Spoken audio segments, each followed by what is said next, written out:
In this chapter, what we're going to do is perform some GPS laser offsets within ArcPad. Some of the first things we need to do is we need to add a layer. We're going to make that layer editable. We're going to activate our GPS and then perform some laser offsets. So within ArcPad, we want to go on the top toolbar. We want to make sure the folder is checked. Then what we're going to do in that toolbar, we're going to go ahead and add a layer. That's the icon, little square icon with a plus sign. Hit that down arrow and tap Add Layer. Now it's bringing up some default layers that I have in the system. And some of the layers I want to make active, I want to make a reference point active. I put a check mark next to it. And I also want to make a simple points layer active. Put a check mark next to it. Press OK. I'm back to the map. From here, I'm going to go ahead and activate the GPS. Under GPS icon there, drop down arrow, I want to go down to GPS Preferences. Tap GPS Preferences. Now I'm looking at different GPS protocols. I want to choose the correct protocol using the down arrow. And with this GPS device, I'm going to go ahead and choose NMEA 183. And then I got to choose the right port. Go ahead and choose the correct COM port. I'm going to choose COM2 NMEA serial port. I'm going to go ahead and use that baud rate at 4800. And there's some other preferences you can set, but we're just going to go ahead and let those default for this demonstration. At this time, just press OK. Now I'm back to the map. Now we'll go ahead and activate the GPS. You can do that by the GPS icon. Hit the drop down arrow and tap GPS Active. Now my GPS is active and captured my current location. Now we want to go ahead and make a layer editable. You want to see the top toolbar. You want to go over to the icon with the pencil and the points, which is the Edit Layers. You tap it, and now you see the toolbar menu. From here you see the little pencil. You want to tap that pencil, so we want to activate a layer. I'm just going to go ahead and activate a simple points layer.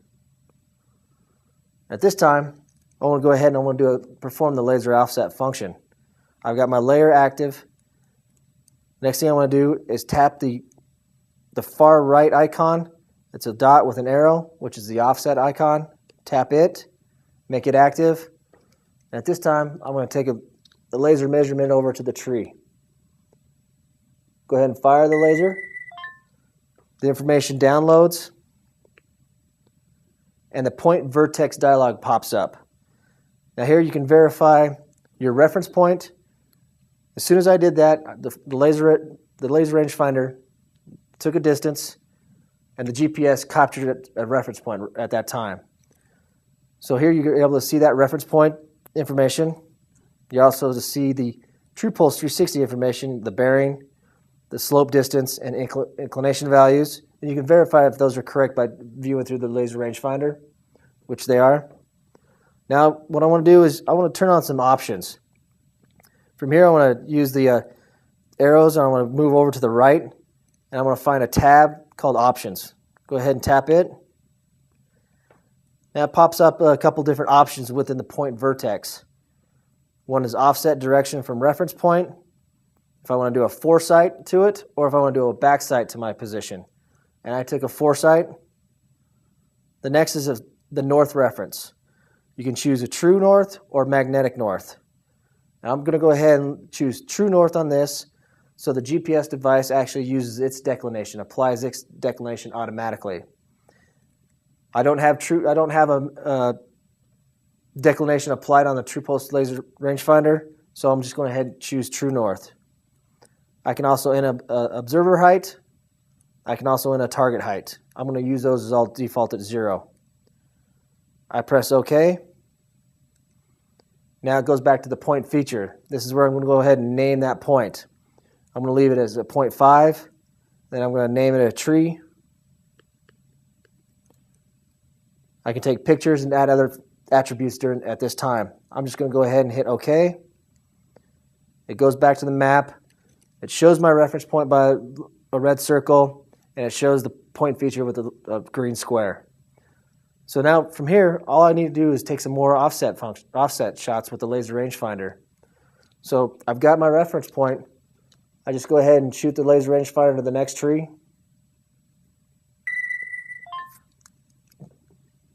The point dialog box pops up. I can verify that all the information, again, it's got my reference point, it's got my bearing, my slope, distance, inclination. Again, I can verify that information viewing through the laser rangefinder. Everything looks correct. I don't need to go back to the options now. I've already set all my options up for this map. Go ahead and tap OK. It goes back to the point feature. I name this one Tree is Dead. I can take a picture of it, add some other attributes. I'm just going to hit OK at this time. It goes back to my map.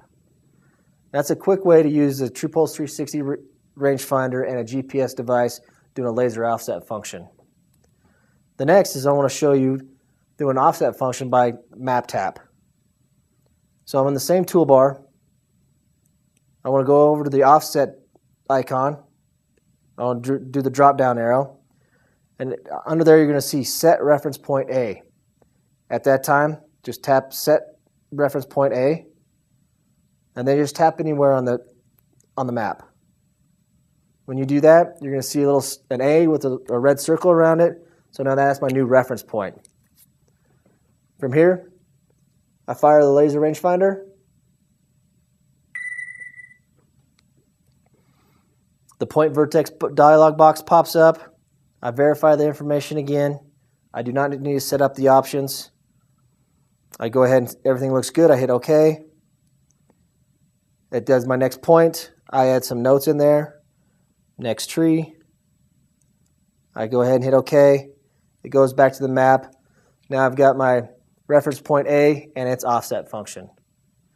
As you notice when you went to the offset icon and the download and drop down arrow, you see different offsets you can do. You can do offset a point, offset a polygon,